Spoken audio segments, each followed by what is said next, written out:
So I guess we're doing something a little bit new today. Yeah, right? New format. Yep. This will be more of long form. Long form conversation, discussion. Yeah. I mean, some of our previous videos have been kind of long, but this is more, like laid back, just kind of chill, hanging out, just, talking. Getting down. Yeah. So we'll be talking about mostly just, like stuff we've seen in the past week or stuff we've listened to, like movies, TV shows. Media, right. Music, if you listen to anything new. Yeah, yeah. Who listens to new music these days? I don't know. Who buys new music these days? Japanese people. That's right. CDs. Yeah, for like 3,000 yen a pop. You can even rent DVDs in Japan. Yeah, maybe not for much longer. So, yeah, I guess we'll be talking about... Before we start, Kanpai. We are the Kanpai Guys. We are. Are we not? We certainly are. You can't take the Kanpai out the Kanpai guy. Can you? But you can take the Kanpai out of the guy. Maybe it slowly... I think they have special programs for that. Maybe it slowly fades as the years pass. Yeah. Cheers. Cheers. Going American today. We are, yeah. We usually do, Japanese stuff or like more Asian stuff. Yeah. Oriented. I didn't say oriental. I said oriented. You said oriental. I said oriented. Stuff. Anyway, yeah. We may even talk about stuff that's just, on our mind. We could do. We could even talk about just something that happened, like a Japanese person just like pushed me down the stairs or something. Yeah. It could be like that. Yeah. But mainly we're going to focus on media. Content. Yes. That's the initial plan anyway. The flood of content in 2022. That's kind of a badass name for a show. Flood of content. The flood of content.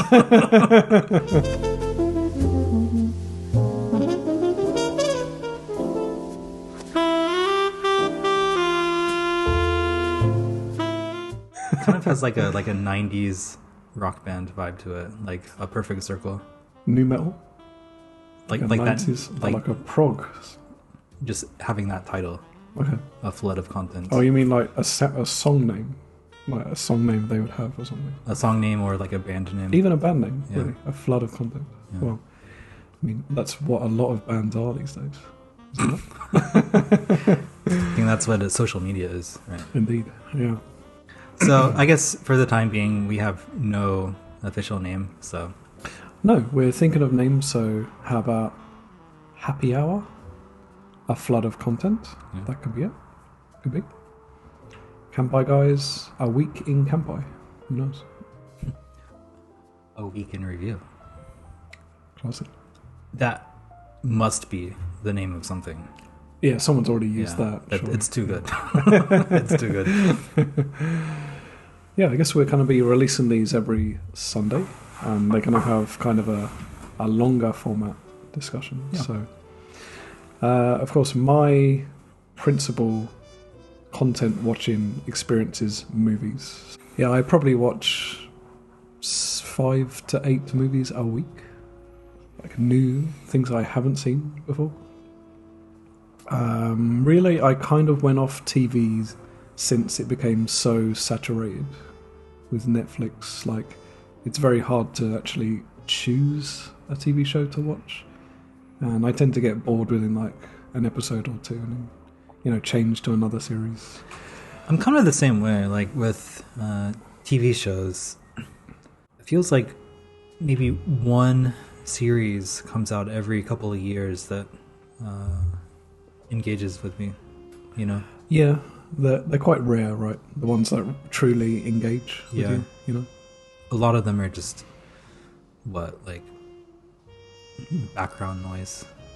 A copy of a copy? Yeah. Like I'm thinking like American sitcoms. Like oh, right, yeah. Big Bang Theory, stuff like that. Like completely unfunny. Yeah. But people eat it up. I don't get it. I haven't watched a sitcom in years, to be honest. So. Have I? I have. I watched Seinfeld the other night. I mean, like a new one. I watch that occasionally, of course, to remember how good things were. Yeah. Frasier is coming back. What? Did you know that? No. It is, yeah. Apparently they are rebooting it. Dexter came back. That's not really a sitcom, is it? But, they are bringing back some of these old shows.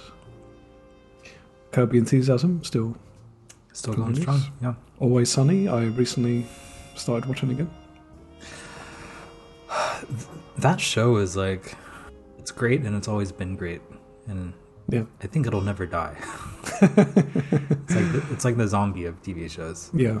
I think it was already like it broke the record for like longest something. Right? Like longest running sitcom. Really? I think it's on season 13 now. Yeah. But they've already commissioned 3 more seasons. Yeah, it's insane. It's still going, and obviously it's not the most popular TV show in the world. Yeah.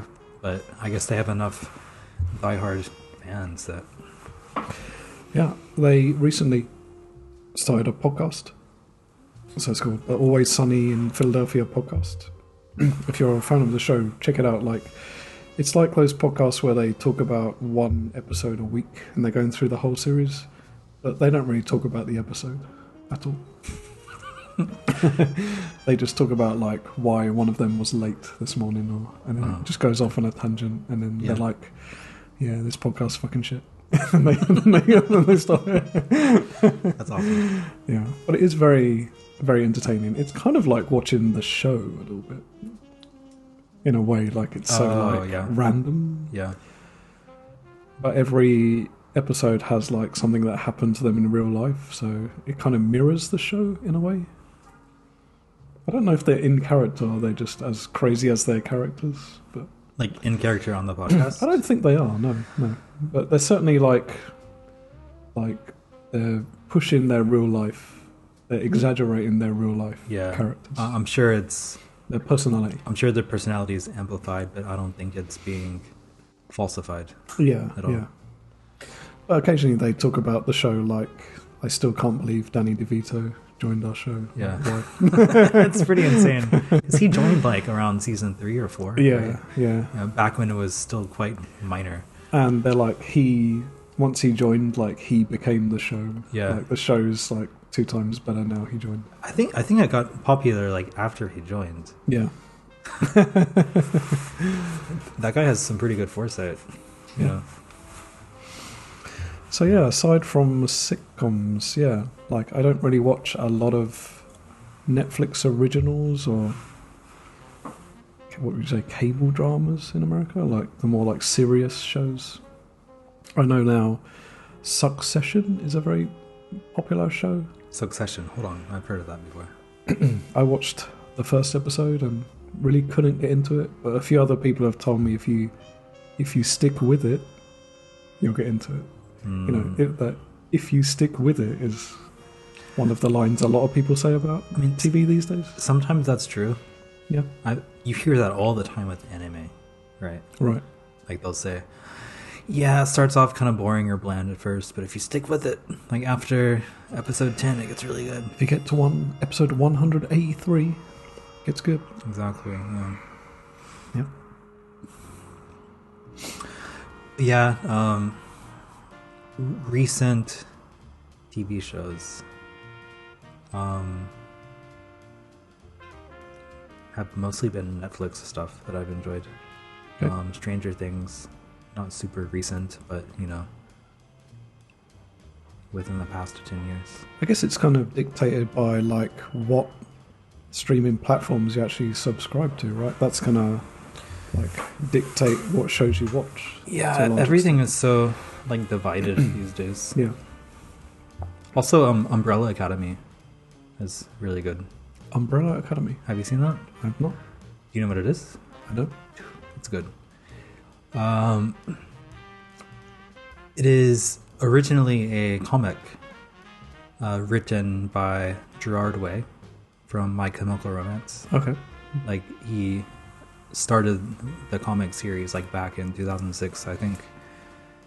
and like a couple of years ago, Netflix picked it up as a series.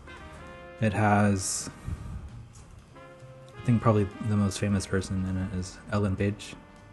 Elliot Page. Elliot Page. And basically the concept of it is it's like a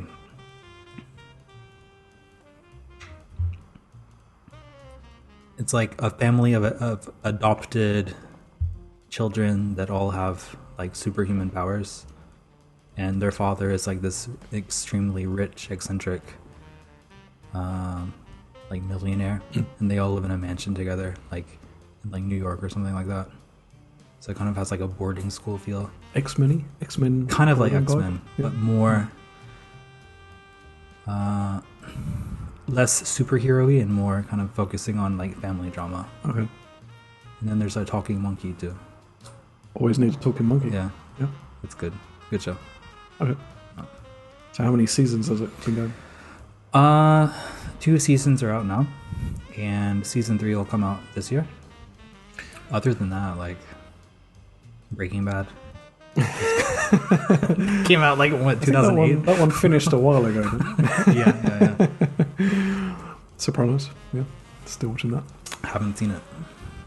I have it, so if you want to borrow it. Yeah. Cool. That's where it all began, I think. Probably. The TV boom. Yeah. The Sopranos, The Wire.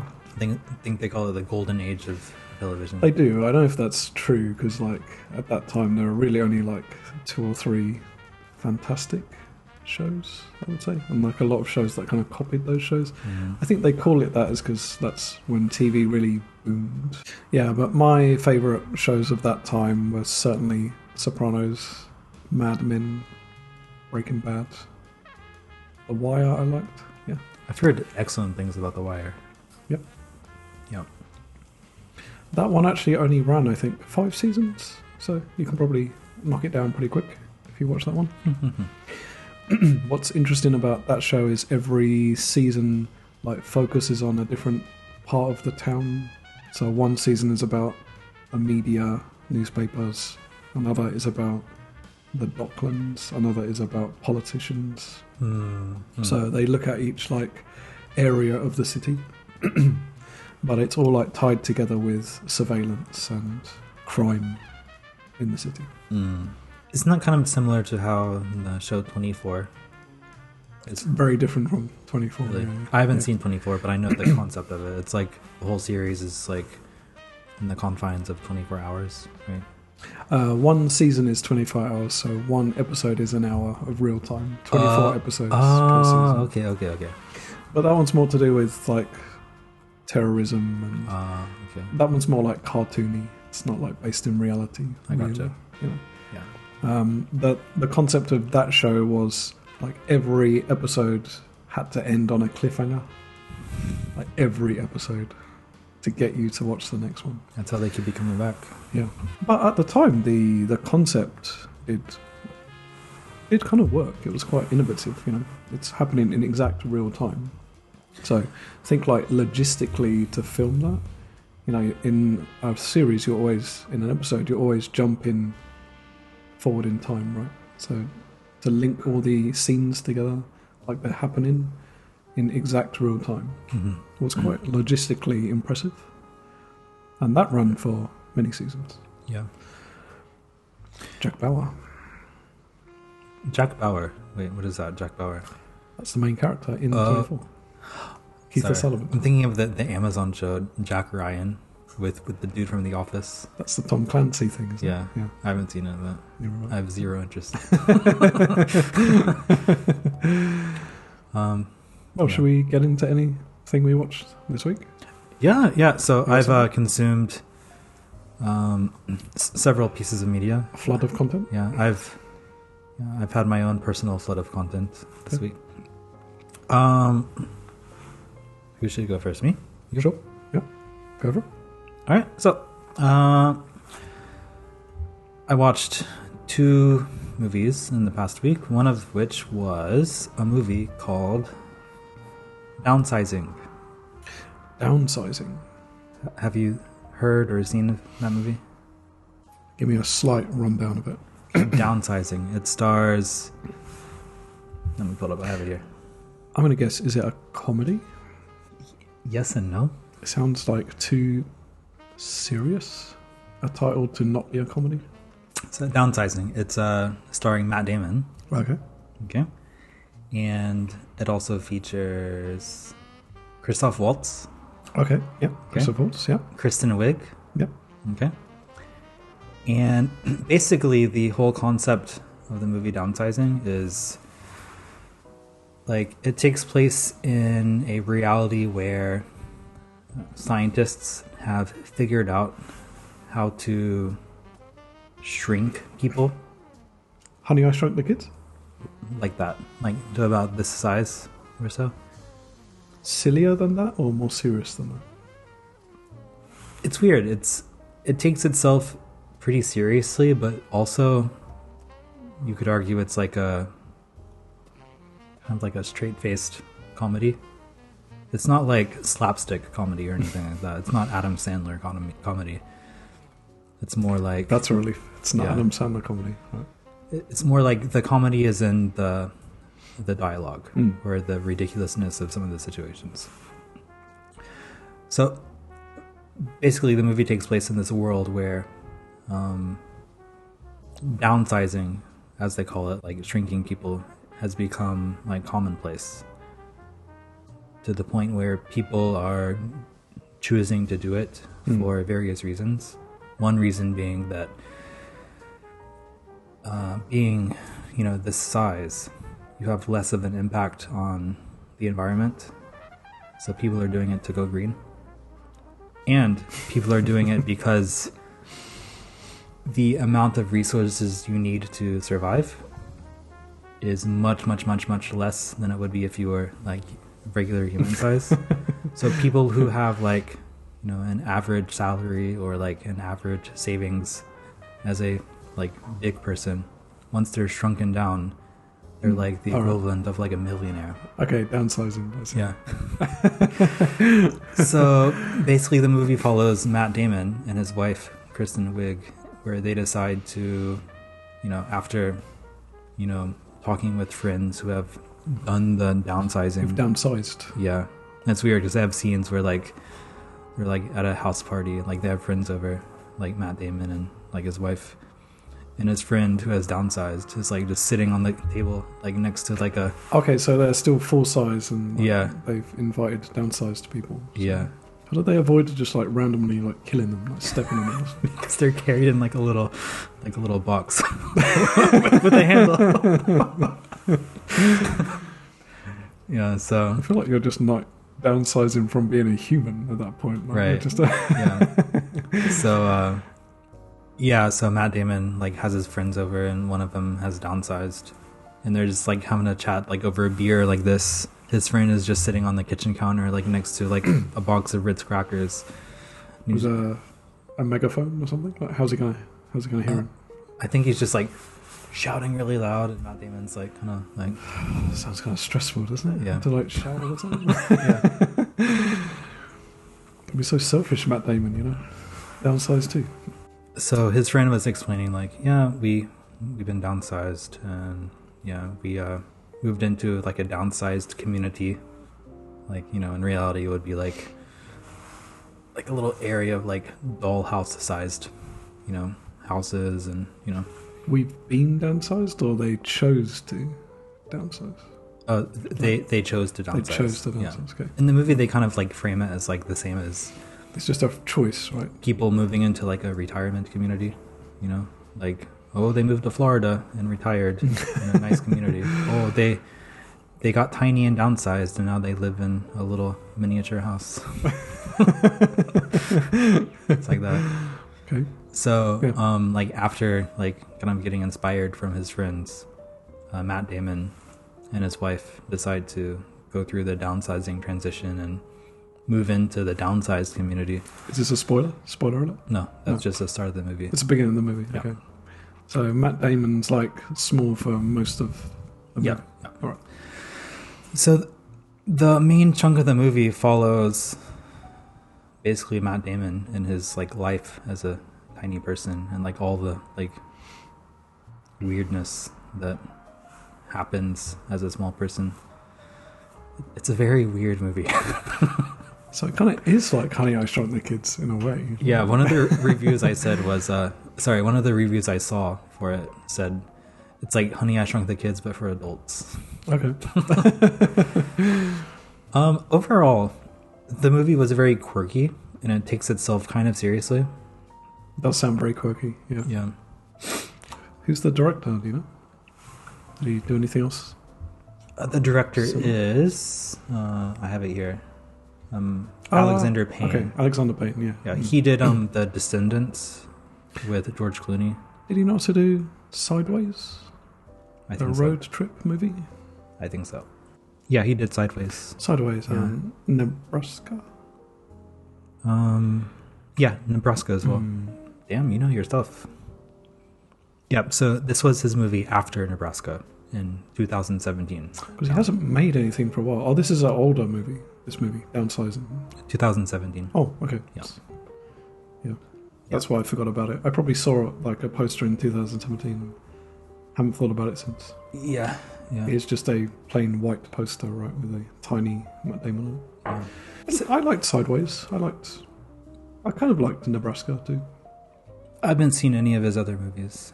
But anyway, yeah, it's a very quirky movie. It's labeled as a sci-fi comedy. It is a comedy, I guess. I guess it is sci-fi, but it's more of like a social commentary kind of. Did you laugh? Did you laugh out loud? A couple times. Okay. More like a... Like 2 laughs out loud is like better than most comedies these days, to be honest. So, Yeah, if you do like road movies, like quirky indie movies, and if you like the Napa Valley wine, give Sideways a shot. I actually really enjoyed that movie when it came out. It's a very interesting pitch. Yeah. Okay, I know nothing about it, but it was a very popular movie that year. It was a very nice wine that year, I guess. Yeah, vintage. It does have some good to and fro between the characters, and it's actually quite a funny movie as well. So, cool. Yeah. So overall for Downsizing, well, first of all, the Rotten Tomatoes score is like fucking horrible. Is it? Yeah, it's 47%. What is the audience score though? Because sometimes the critic scores and the audience score does vary quite a lot. Let's see. Audience score is 23%. Yeah. And the tomato meter, 47. The critic score is 47. Okay. I can kind of understand why it's very quirky. In a way, it's kind of like Uncanny Valley. Like it feels like a movie from like a parallel dimension in a way. Like just looking at some of the pictures you got up, it looks like very like sterile. Yeah. Like a TV movie, like a Hallmark movie. Was it like that? Not quite that extreme. Safe, very safe movie, safe humor. Hold on, I'm kind of recoiling at the fact that I just referred to Hallmark movies as extreme. They kind of are extreme in their own way. They're extremely like glossy and fake and like a Christmas card or a birthday card. Yeah. It doesn't feel like that while watching it. Okay. It does feel a bit Uncanny Valley. A bit like Truman Show before he discovers the background, like before he discovers where he is. Fake? Not quite like that. Just Suburbia? Just kind of feels like it's from a different parallel universe. Okay. If that makes sense. I guess one criticism you could make about some of his movies are, I haven't seen all of them, but they are a little on the safe side. Not milquetoast, but like a little... They're a little safe, I guess. But I think they are kind of charming, the two that I've seen. Yeah. I found Sideways and Nebraska like very charming, heartwarming. I think you could argue this movie's charming as well. Charming, okay. Heartwarming a little. Yeah, the ending. Yeah. Cool. Yeah. Right. Would you recommend it? It's definitely not the best movie I've ever seen, but it did kind of have me thinking afterwards, like, what would the world be like if people could, by free choice, just shrink themselves? Would you downsize? I had that conversation with my wife. She said, hell no. But she said if everyone else was doing it, she would do it. Fuck that peer pressure bullshit. I think my feeling is if... Go your own way. If myself and the people I regularly, interact with did it. I know what she means. She doesn't mean peer pressure. She means like you'd like lose everyone you know if they did it. Yeah. So like just to like continue with life as you know it, you'd have to do it. Right? Yeah, that's what she means. I think by that. Yeah, they kind of went into a few like social issues in the movie too. Like there's this one character, like maybe like, would you call him an extra? Like he had like 2 lines in the movie. It was like a bartender. Just a side character. He was kind of like poking jabs at the downsized community, saying like something about taxes, how they should pay like more in taxes or something like that. Other things I wanted to mention. Christoph Waltz. Am I saying his name correctly? Christoph Waltz, that's how I say it. Yeah. I think he's one of my favorite actors. He is a good actor. Yeah, he's really cool. And he's really good at like any type of role. Like he can play like bad dudes. Like he was the baddie in one of the 007 movies. Yeah, that's true. Yeah. He's very good at bad dudes. That's right. Villains. Inglourious Bastards. Yep. He can play good dudes. Django Unchained. Yep. Yeah. In this movie, he's more of kind of like a neutral character. Like, he just does what he wants to do. He can also play weird dudes. Have you seen the Terry Gilliam movie he made? So yeah, he played a weird dude in The Zero Theorem. The Zero Theorem. 2013 Terry Gilliam movie. Very interesting movie. Like it's kind of like in a simulation, if I remember rightly, and he like kind of goes into like a game world. It's like a very crazy like. Do you know Terry Gilliam, that director? He made Fear and Loathing in Las Vegas. Oh, okay, yeah. He made Brazil. Very like strange, quirky movies. And yeah, he's very good in that movie. He's pretty much like on his own the entire movie, so he's almost in every single scene in the movie. Really has to carry it. So he's a good actor. So I watched The Lighthouse. The Lighthouse. The Lighthouse. The second big movie by Robert Eggers. We actually watched his first movie together, The Witch. Do you remember that movie? Yeah. The Witch. It's spelled with like 2 V's, right? Yeah, kind of spelled like kind of weird. Yeah, like spelled like the Witch. So The Witch is like the movie about a family. They've been like cast out of their village, town. They're kind of settlers, so they're kind of people from England, I guess, and they're kind of building America. It's that kind of period. So like 15 or 1600s maybe. Right, yeah. So of course at that time there was a lot of drowning of witches, like Salem kind of stuff like that, I guess, So they're cast out and they go and live in the countryside.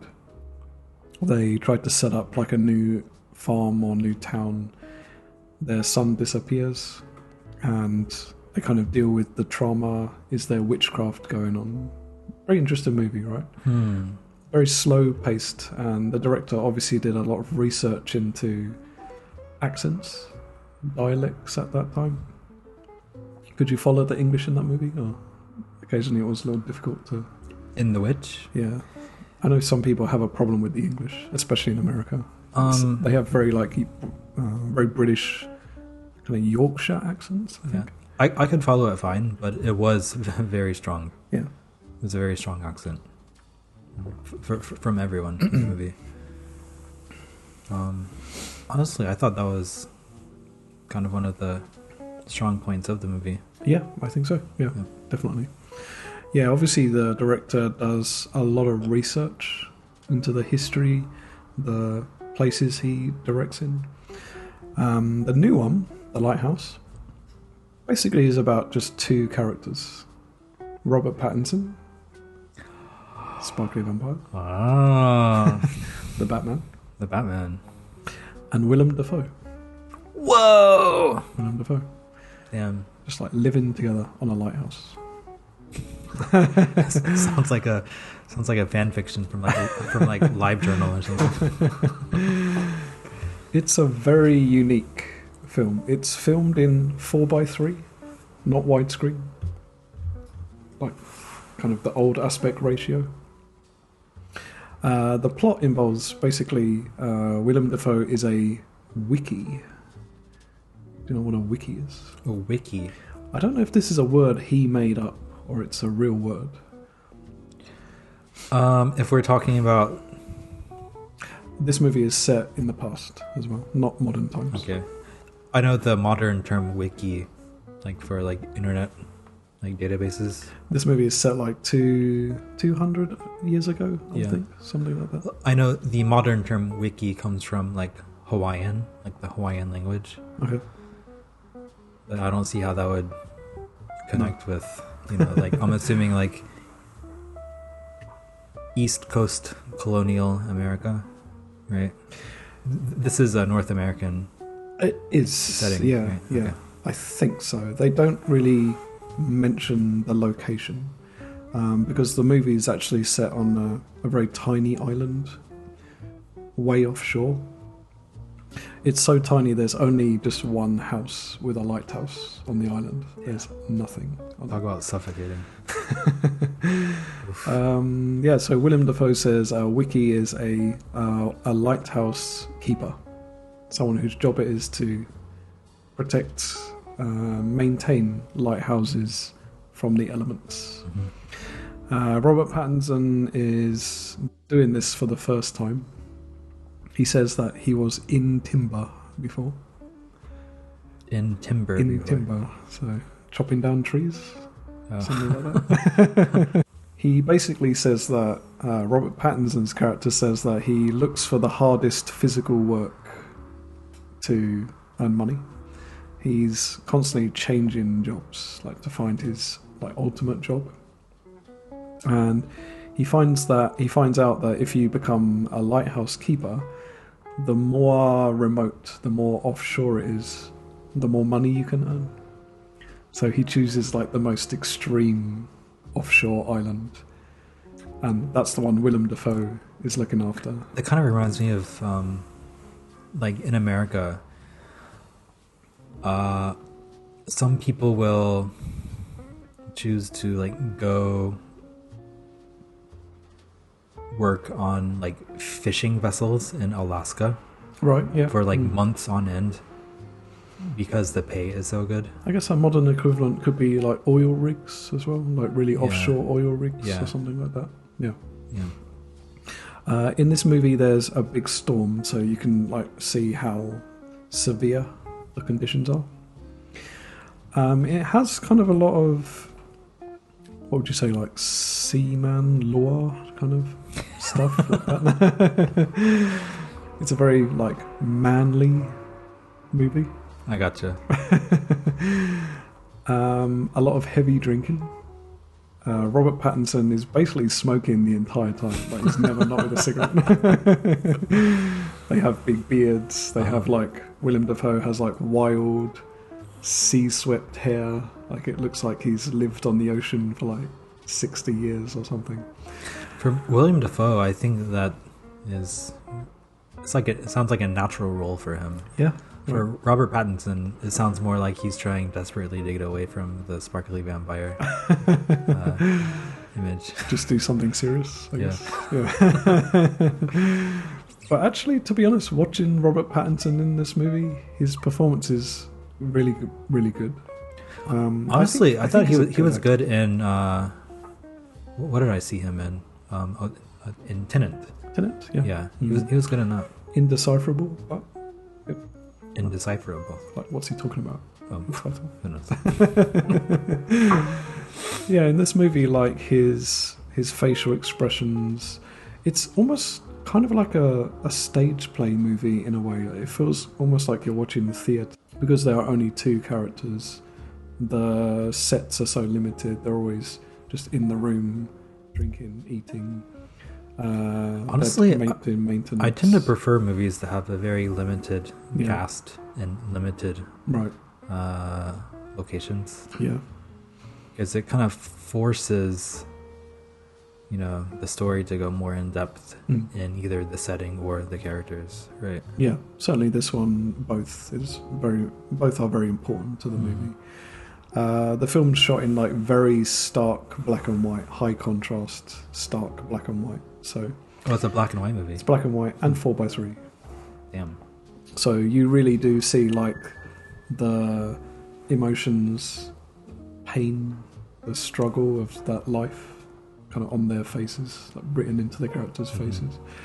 It's a very hallucinogenic movie, so you don't really know if you're watching them dreaming or if they're awake.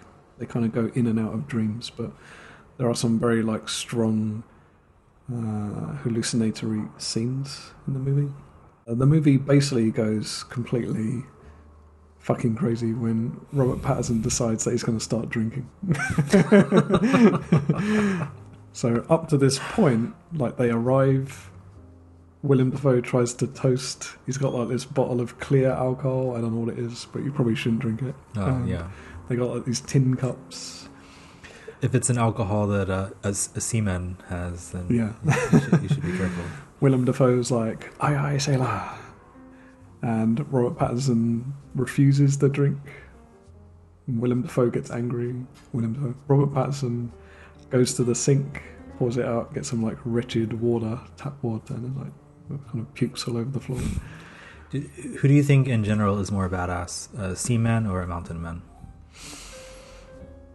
That's a good question. I think they're both pretty badass. Yeah. But, as a Jaws fan, seaman. I gotta go with seaman too. Yeah. Because in a mountain, there's a kind of a way to escape, right, on the land. Yeah. Humans are not sea living creatures, right? We're kind of more out of our element there. Right. I think you have to have more of a cunningness to yourself. Yeah. To be a seaman, right? Talking about booze, Willem Dafoe actually at one point in the movie, he knows where like the island, the previous people who've looked after the lighthouse keep the booze. So they like dig up like this like crate of booze in the middle of the night. There's kind of a lot of mystery about Willem Dafoe's character. So while Robert Pattinson is sleeping, he's not sleeping. He's like walking around the island. Willem Dafoe is at the top of the lighthouse, naked, and like staring into the light as it goes around. So Robert Pattinson is like really curious, like what he's doing, and he gets progressively more desperate to get to the top of the lighthouse, but he can't go there because Willem Dafoe is the boss. He controls the island. It's actually a really funny movie. It's very like darkly comic. It sounds pretty funny, to be honest. Yeah, there's like a really intense fight they have.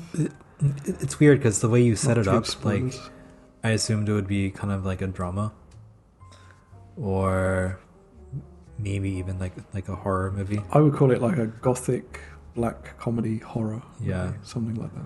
It's very unique. It sounds pretty humorous. I think the scene that most made me laugh, sorry, spoilers, not really a spoiler, but Willem Dafoe, like they're having kind of a serious, not a serious conversation, but suddenly Willem Dafoe's like, don't you like my cooking? I spend so long in boiling those lobsters every night. Like he looks like so hurt, like a little child, because he doesn't like his cooking. Like tonally, it just shifts very suddenly. You never quite know what's coming next. It's so bizarre. So yeah, it was a very unique experience, but really kind of stayed with me because it's so unique, so distinct. When did this come out? It came out in 2019. Was this on Netflix? It's not been released on Netflix Japan. I actually had to rent it from Apple TV. That's the only place you can get it in Japan right now. Really? Yeah. Pay $5. I see. So you did like a rental on Apple TV. Rental, yeah. I see. Yeah. But if you have a chance to see it, check it out. Cool. That's The Lighthouse. Sounds very interesting. Okay, we've got ourselves a refresh, Alex. That's right.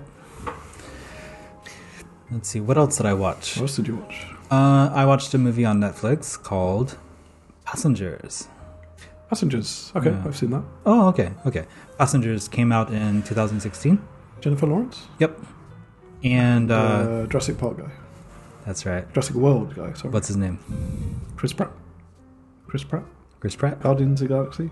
Yeah. Also the voice of Super Mario. Pratt. Like That's his Instagram name, right? Is it? Pratt. Sounds like a trap rapper. The Christian actor gets in all kinds of trouble for being a Christian. Wait, who? Chris Pratt. Is he? Yeah. He does seem pretty. He's like a god and he seems pretty wholesome. God and like guns that. kind of guy. Yeah. Yep. So we have again Jennifer Lawrence, Chris Pratt, and I don't know if this is a spoiler or not, but Lawrence Fishburne. Plus, this movie's been out for a while, so you know. Yeah. This isn't breaking any new ground. Like The Lighthouse, this movie also like focuses just on really these two characters, right? So if I remember rightly, they're pretty much the only people awake during most of the Right. Yeah. So the premise is kind of similar to the premise of Downsizing, in the sense that like this is a sci-fi. Here they labeled it as a sci-fi romance, but I would call it just a sci-fi movie. Takes place in the somewhat distant future where people are living on Mars and companies are trying to like set up colonies on Mars, so they're allowing people to like pay up front to have a spaceship route. I thought it's more like a distant than that, isn't it? They're going like really to further depths of space. Is their final destination on this ship Mars? I thought it was Mars. Let me check. Because I think don't they? Oh yeah, it was very, very, very far. They're on the ship so long that like over 100 years. They wouldn't survive. Yeah, it wouldn't be Mars. They wouldn't get to their destination. That's right. Yeah. So their destination is like very like a very distant planet. Deep space, right? Yeah. Yeah. So, yeah, they have this spaceship run by some company that's trying to like colonize the planet, and it's filled with the like paying passengers, and because it's such a long journey, like over 100 years, they're all put into like cryogenic cryo sleep. Right. Yeah, like cryo sleep. Alien. Yeah. So that's kind of the premise. Yeah. Then something goes wrong. One person wakes up. It's Chris Pratt. Of course it would be Chris Pratt. Yeah, the problem is he woke up like 90 plus years too early. So while everyone else will be like kind of kept intact until they arrive at the planet they're trying to get to, until that time he's gonna just be living by himself, slowly aging, and like probably be dead by the time. He's gonna die before he gets to the planet. Yeah. He's basically dead, right? Yeah. However, having the whole run of a spaceship to yourself, not such a bad life, is it? I mean, it's a pretty cool spaceship. Yeah, dude. Personally, I would be okay with that. Fucking really. Yeah. Like, what if that planet sucks when we get to it? So. It'd be like having a hotel to yourself with like free everything, except with a better view. It's the longest Nomi Hodai Tabi Hodai in human history. That's true. Yeah. But he doesn't just do that, right? He does something else, I think. So I guess now we're getting into slight spoilers. This is not a spoiler, I think. It's like pretty much the setup of the movie, and their two faces are on the poster of the movie. So okay. Well, after like a year of just being by himself, he starts to go pretty like cuckoo, and he like comes across one of the other passengers in like the cryo sleep. that passenger is Jennifer Lawrence, and like he goes through, he like sees her name in the entry log and like video recordings, and he like falls in love with her. Oh. So he's like in a moral dilemma. Like, oh, I feel like this person is the love of my life. Do I wake her up to, you know, give myself a chance to meet her and maybe like have a life with her? I feel like they should have added more scenes of him doing like creepy sleep watching, just like watching her sleep. Yeah, I think it would turn in from a romance into like a dark horror. I think I would have enjoyed it more if it'd done that. I think you could have the same exact movie, but that's just me. Yeah. Different shots, and it would turn into a horror. And it'd be The Shining 2 in space or something. So it's kind of the dilemma he had, whether to wake her up or not. Right? Yeah. I think we know what decision he makes. So yeah. I don't really want to go into more detail than that, other than like towards the end it has more of like a typical like outer space sci-fi plot. I guess we could add like how he explains why she wakes up. So he lies to her, right? He says your bed malfunctioned or something. Mm-hmm. Same thing happened to me. Mm-hmm. Obviously that's not true. So like for me the movie was kind of like building up to when is he gonna tell her that he actually deliberately woke her up. Yeah. Kind of murdered her, right? That's one of the points I wanted to bring up. That's the point of the movie, right? Yeah. That's the dilemma of the movie. Like after Jennifer Lawrence finds out, like of course she's super upset. Yeah, right. Yeah. And I believe in the movie she says, "You murdered me. You killed me. You killed me." Effectively, along those lines. Yeah. So I wanted to ask, in your opinion, do you think waking someone up in that context would be murder? Because you're not technically murdering anyone. Right. You're waking them up, but at the same time you are like ruining their life and like condemning them to... Well, you're taking the chance for them to ever get off the ship away. Yeah. Right. Plus you're making a decision that they have no say in. Yeah, I don't know if I buy that he murdered her per se. Like she's obviously she can still have a life of some kind. I think the reason she's angry is that he made the decision that is hers to make. Right. And obviously that's a like fucked up thing to do. Right? Yeah. But at the same time, the movie kind of... for a mainstream movie, it's quite a messed up concept. Yeah. If you really think about it. It's a messed up concept, and the movie kind of encourages you to like root for Chris Pratt. Plus, what if he wasn't Chris Pratt? What if he was like some really ugly, weird dude who woke her up? What if he was... I mean, the decision would be exactly the same, but if he's not like handsome. Gosh, what's his name? Guy from Fargo and Big Lebowski. Steve Buscemi? Yeah. Imagine not Chris Pratt, but Steve Buscemi. Buscemi's a cool dude, but he's a cool dude, but just imagine he's not an oil painting, you know. Just imagine him in that role, like being the guy that woke her up. Sorry, Steve.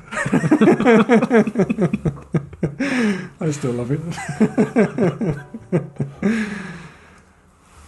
But that is like a big part of it because like she's clearly attracted to him, right? Because he's Chris Pratt. So right, does that soften the blow? She's like, well, he did this fucked up thing, but I get to live with Chris Pratt. So, and before she knew, she was like all about him and like exactly super right. happy. Exactly right. Yeah, true. Yep. It does make you think about those kind of things. Yep. Aside from that, it's kind of a bit run of the mill, like rudimentary. Like the spaceship looks pretty cool, but aside from the actual concept of him like waking her up and like the ethics of that, the rest of the movie is not that interesting. I didn't find it that interesting. Right. Honestly, the most exciting, the most memorable part of the movie for me was the fact that we had an earthquake in the middle of it. Like we had an emergency alert and we had to like stop the movie and like go downstairs. So. And I kind of remember the ending to be quite ridiculous, like how the ship looked, didn't they? I don't want to leave any spoilers. But... I guess if you want to avoid spoilers, skip ahead like 30 seconds. It's like a forest kind of thing. It's like overgrown, if I remember. Yeah, so like towards the end, like there's something weird going on with the ship, and Jennifer Lawrence and Chris Pratt, they like get over their like hatred for each other or whatever, and like team up and fix the ship and save the ship. Right? Save the ship. It's all good. Don't they have to make like an atmosphere or something, like by growing plants or something in the ship? Something like that. Yeah. So, like environmentalism. After they save the ship, it kind of fast forwards like 90 plus years, where everyone else is waking up, and they go into like the main lobby of the ship, and of course, they died, right? Yeah, those two we assume are dead. Yeah. Isn't there a grave there or something? Oh, I don't remember. I think it was like their grave or something. They're buried there. Yeah. Who buried the second one, though? The first person to die buried the first person. I don't know. Larry Fishman? I don't remember what he was doing. So everyone... Steve Buscemi? Everyone enters, and like it's filled with like plants. It looks very like, like an organic setting. It kind of reminded me of the end of WALL-E, the old Disney Pixar movie. I haven't seen that, honestly. Seen that? Okay. I've heard people cry from that movie, though. That's all I know. I didn't. So. I heard a rumor they're making Passengers 2, right? Did you hear that? No, rumor? I have no idea. I could be completely wrong about that, I'm sure. I saw something like that. But what would 2 be? They have technology to bring them back to life, and then they got the life Jennifer Lawrence gets her life that was stolen from her. Maybe. She can live on a planet. Maybe she Me Too's Chris Pratt. From Beyond the Grave. Damn. Passenger Me Too. Me Passenger 2. Maybe it's about their life, like as a couple together, like from the events of Passengers 1 until their death. Okay. Oh, so it's just like a DVD bonus feature as a whole movie. Maybe. Sure. Maybe. I think that was one of the more successful movies on Netflix. Is it a Netflix movie? I can't remember. There's so many of them. It's not a Netflix movie, but it's on Netflix. Okay. And I think it did better on streaming than in theaters, that movie. Really? It has pretty good reviews, honestly. Yeah. Wait a second. Rotten Tomatoes, it does not. 30% on Rotten Tomatoes. 7 out of 10 on IMDb is pretty high. Yeah. So I assume the audience score is much higher than 63% audience score. I think it's very much like a general audience, crowd pleaser kind of movie. Well, I watched one TV show this week. Started a new TV show. It is a Netflix original. It's the only TV show I've ever seen to be based on a podcast. The actual show is based on a podcast. Really?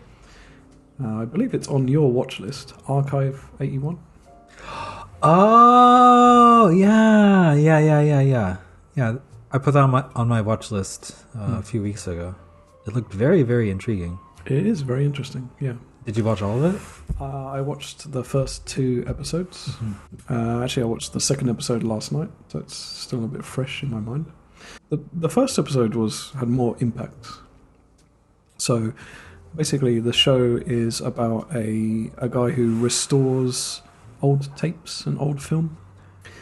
He restores like VHS tapes, 8mm film, cleans them up. So if they've been like abandoned, burnt, he gets them so you can rewatch them, so they're watchable. Yeah.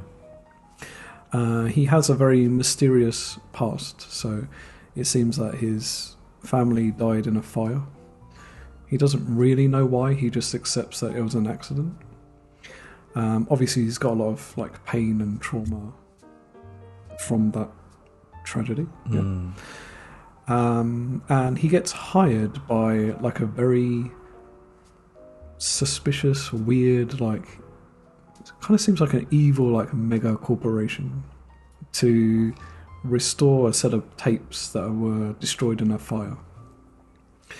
They offer him, I think it's $100,000 to just restore like 20 tapes, which seems like a ridiculous amount of money, right? On its face. That's like that can last you a couple of years. That's pretty good money, right? Yeah. Obviously, it would be like very short work as well. But he has to do this work in like a remote place, like a house they have for him. And some of it is off limits. He can't access the whole house. It's kind of got like a fence around it.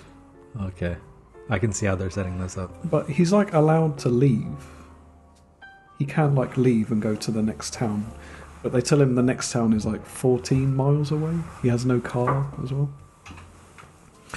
So the tapes supposedly are a documentary filmmaker's full work. She was investigating a cult that were kind of operating from like a big apartment building in New York. And in the first episode, he starts to like see very strange things coming out of the tapes, like the static like moves. Like, are we talking like the Ring kind of like weirdness? One of them like reminded me of Ju-on. I think it's Ju-on 2, the Japanese movie where like with the security footage. Yeah, that's it. Yeah. So it's kind of bending and like coming out of the screen. The whole like footage is very creepy. This director's footage. There are very like mysterious characters living in the building. Kind of interestingly, like you watch him watching the tapes, you then see the tapes on the screen, and then they actually reenact her, like she's another character in the show, so you're actually in the scenes. So it flips between him watching it, him reacting to it, and then just her as another character in this building. Interesting. And it's obviously the tapes are connected to his father. His father had something to do with this cult. So just by chance? Not by chance. Like the person who hired him obviously knows that his dad was in this cult or something, or had something to do with it. I'm not far enough into it yet to know, but he wants to turn the job down, but he's kind of told that the fire wasn't an actual accident. You've seen just like you said, 2 episodes? 2 episodes, right? Yeah. I think at such an early stage in the series, I'm sure spoilers aren't really an issue. Not really. Right. Yeah. His father is on one of the tapes in the first episode, basically. But the show's really has a really good like tension. It like builds the tension very well, and the use of sound is really good. There's some really like creepy sound work going on. So it is tilting to horror. I think it's somewhere between, how would you say, an investigation kind of show, like uncovering a mystery. Honestly, that's kind of how The Ring is, like the original Japanese Ring. Yeah, right. Yeah. I mean, it's about like an investigative reporter, basically, right? Trying to like uncover. It's like, it reminds me a little bit of Sinister. Have you seen that movie? Sinister. Ethan Hawke. That's like a very light Blumhouse dumb horror version of this. I see. In Sinister, Ethan Hawke plays a horror true crime writer, and he moves his family to this house where the whole family hung themselves from a tree in the back garden. That's nice, a nice family activity. That is almost the very first shot of the movie. So. And in the loft in the attic, he finds a box of old 8mm film. He's kind of like, he had one big book, one big hit bestseller, and he's desperately trying to write another bestseller. Not even to make money, just to feel like he has meaning again. Just for the pride of it. For the pride, yeah. And he wants to be in the spotlight again. He watches himself in like old, like late night TV interviews where he's the talk of the town, and now he's just a regular guy in his dressing gown. No one gives a crap about him. But he does like directly put his family at risk by putting them in this house. And he starts to like watch these tapes, and they get more progressively scary. So it kind of had that kind of vibe, like watching old film has like nostalgia vibe to it. Yeah, I can see that's what they were going for in the like trailer for the series. On Netflix that I saw. Yep. However, I didn't see anything like straight up creepy in the trailer. It's creepy. It's creepy. Yeah. Okay. Then they are doing a very bad job portraying that in the trailer. Yeah, it was like it still looked very creepy. interesting. Yeah. And I assumed it would be creepy, but the trailer was just kind of. They do push on the nostalgia aspect to it. Like the main character has VHS tapes of like old horror movies in his apartment. Mm-hmm. He's got like a Night of the Living Dead poster on the wall. Awesome. So they're like pushing the nostalgia, like 80s VHS vibe to it. But not like the movie VHS, not that like dumb like that. So the movie VHS. VHS. Found footage horror movie. Oh, like, I cassettes. vaguely remember that. Like from like the early 2000s or like mid 2000s. In terms of like the look of the series, if you've watched any recent David Fincher, like Gone Girl, I love that movie. Panic Room, like anything after Panic Room, Mindhunters, his TV show. Is that David Fincher? Yeah, Mindhunters TV. What? Yeah. Like it does have like a very glossy like look like that. Gosh, what's it called? It's the David Fincher film about the California serial killer. Zodiac? Zodiac, yeah.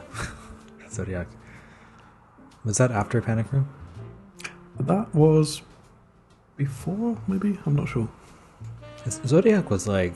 Zodiac is not as glossy as his new recent movies. Zodiac came out like a little bit before Iron Man came out. Like right before Robert Downey Jr. got like super big. Fantastic movie. Yeah, I love it. Yeah. Okay, well, that's Archive 81. Worth checking out. Basically, you're just like... I probably will watch it to the end, which is quite rare with a TV series. You're like affirming all of my suspicions about the show. Like, it looked very, very interesting. Yeah. It's creepy though. Turn the lights off, turn the sound up. Always. Well, that's fun. It was, yeah. This, I guess we can pretty much guarantee this won't be a one and done, right? Yeah. Yeah, this will continue. Whatever it may be called in the future. If any of our viewers at home have any ideas for a good name for this, just, let us know down in the comments. Kanpai. Kanpai. Kanpai.